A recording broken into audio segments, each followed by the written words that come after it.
ರಕ್ತವನ್ನು ಪಂಪ್ ಮಾಡುತ್ತದೆ. ಶಕ್ತಿಯುತವಾದ ಸ್ನಾಯುವಿನ ಅಂಗವಾಗಿದೆ. ಇದು ರಕ್ತ ಪರಿಚಲನಾ ವ್ಯವಸ್ಥೆಯ ಭಾಗವಾಗಿದೆ. ದೇಹದ ಜೀವಕೋಶಗಳಿಗೆ ಆಮ್ಲಜನಕ ಮತ್ತು ಪೋಷಕಾಂಶ ಒದಗಿಸುತ್ತದೆ. ಹೃದಯ ಬಡಿತವು ಮೆದುಳು ಮತ್ತು ನರಮಂಡಲದಿಂದ ನಿಯಂತ್ರಿಸುತ್ತದೆ.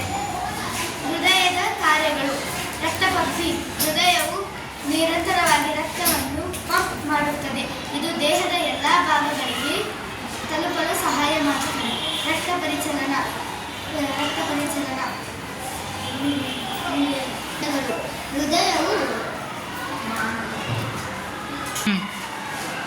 ಹೃದಯವು ಮುಷ್ಟಿಯ ಗಾತ್ರದ ಸ್ನಾಯುವಿನ ಅಂಗವಾಗಿದೆ. ಇದು 4 ಕೋಣೆಗಳನ್ನು ಹೊಂದಿದೆ. ಅದು ರಕ್ತವನ್ನು ಸಂಕ್ಷಿಪ್ತವಾಗಿ ಹಿಡಿದುಕೊಳ್ಳುತ್ತದೆ. ಸಾಮಾನ್ಯವಾಗಿ ಆರೋಗ್ಯಕರ ಹೃದಯವು ನಿಮಿಷಕ್ಕೆ ಸುಮಾರು 75